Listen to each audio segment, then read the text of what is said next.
ॐ गजाननं भूतगणादिसेवितं कपीतजम्बोफलचारुभक्षणं उमासुतं शोकविनाशकारिकं नमामि विघ्नेश्वरपादपङ्कजम्।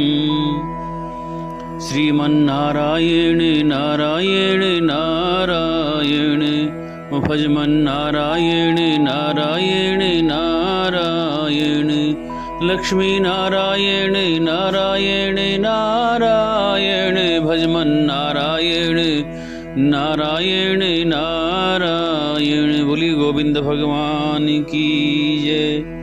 फाल्गुन कृष्ण पक्ष एकादशी व्रत कथा। विजया एकादशी। धर्मराज युधिष्ठिर बोले, हे जनार्दन, फाल्गुन मास के कृष्ण पक्ष की एकादशी का क्या नाम है तथा उसकी विधि क्या है? श्री भगवान बोले, हे राजन, फाल्गुन मास की कृष्ण पक्ष की एकादशी का नाम विजया एकादशी है। इसके व्रत के प्रभाव से मनुष्य को विजय प्राप्त होती है। यह सब व्रतों से उत्तम व्रत है। इस विजया एकादशी के महात्म के श्रवण व पठन से समस्त पाप नाश को प्राप्त हो जाते हैं।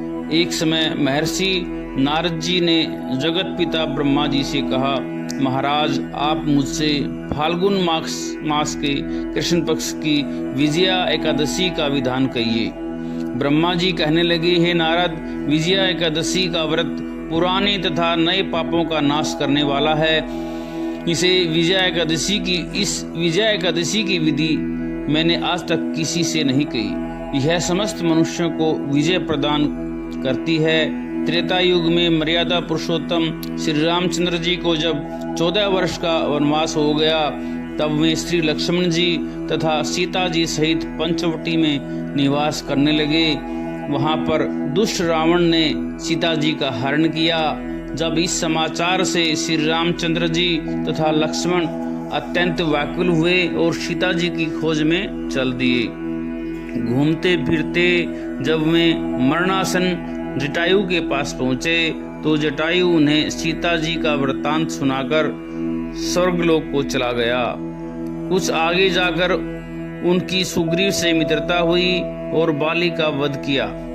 हनुमान जी ने लंका में जाकर सीता जी का पता लगाया और उनसे श्री रामचंद्र जी एवं सुग्रीव की मित्रता का वर्णन किया।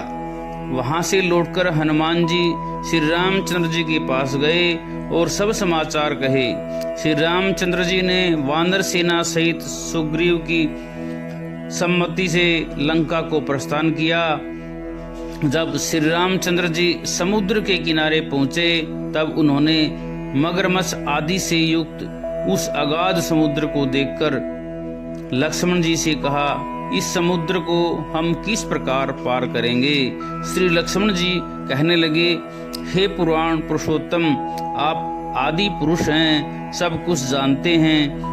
यहाँ से आधा योजन दूरी पर कुमारी द्वीप में वगदालंब नाम के मुनि रहते हैं। उन्होंने अनेकों ब्रह्मा देखे हैं। आप उनके पास जाकर इसका उपाय पूछिए। लक्ष्मण जी के इस प्रकार के वचन सुनकर श्री रामचंद्र जी वगदालंब ऋषि के पास पहुंच गए और उनको प्रणाम करके बैठ गए।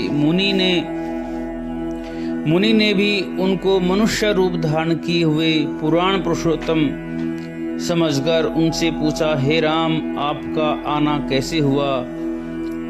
रामचंद्र जी कहने लगे, हे ऋषि, मैं अपनी सेना सहित यहाँ आया हूँ और राक्षसों को जीतने के लिए लंका जा रहा हूँ। आप कृपा करके समुद्र पार करने का कोई उपाय बतलाइए। मैं इसी कारण आपके पास आया हूँ। वगदालंब ऋषि बोले, हे राम, फाल्गुन मास के कृष्ण पक्ष के एकादशी का व्रत करने से निश्चय ही आपकी विजय होगी। साथ ही आप समुद्र भी अवश्य पार लेंगे। इस व्रत की विधि यह है कि दशमी के दिन स्वर्ण, चांदी, तांबा या मिट्टी का एक घड़ा बनाएं। उस घड़े को जल से भरकर तथा 5 पल्लव रख वेदिका पर उपस्थित करें। उस घड़े के नीचे सतनजा और ऊपर जौ रखें। उस पर श्री नारायण भगवान की स्वर्ग की मूर्ति स्थापित करें। एकादशी, उस घड़े के नीचे सतनजा और ऊपर जो रखें उस पर श्री सत्यनारायण भगवान की स्वर्ण की मूर्ति स्थापित करें। एकादशी के दिन स्नान आदि से निर्वित होकर धूप, दीप, नैवेद्य, नारियल आदि से भगवान का पूजन करें। तत्पश्चात घड़े के सामने बैठकर दिन व्यतीत करें और रात्रि को भी उसी प्रकार बैठकर जागरण करें। द्वादशी के दिन नित्य नियम से निर्वित होकर उस घड़े को ब्राह्मण को दे दें। हे राम, यदि तुम भी इस व्रत को सेनापतियों सहित करोगे तो तुम्हारी विजय अवश्य होगी। श्री रामचंद्र जी ने ऋषि के कथन अनुसार इस व्रत को किया और इसके प्रभाव से दैत्यों पर विजय प्राप्त की।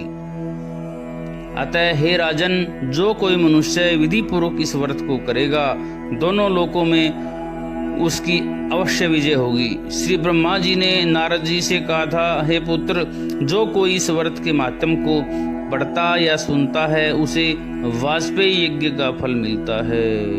बोलो विष्णु भगवान की जय, श्री बांके बिहारी लाल की जय, एकादशी मैया की जय।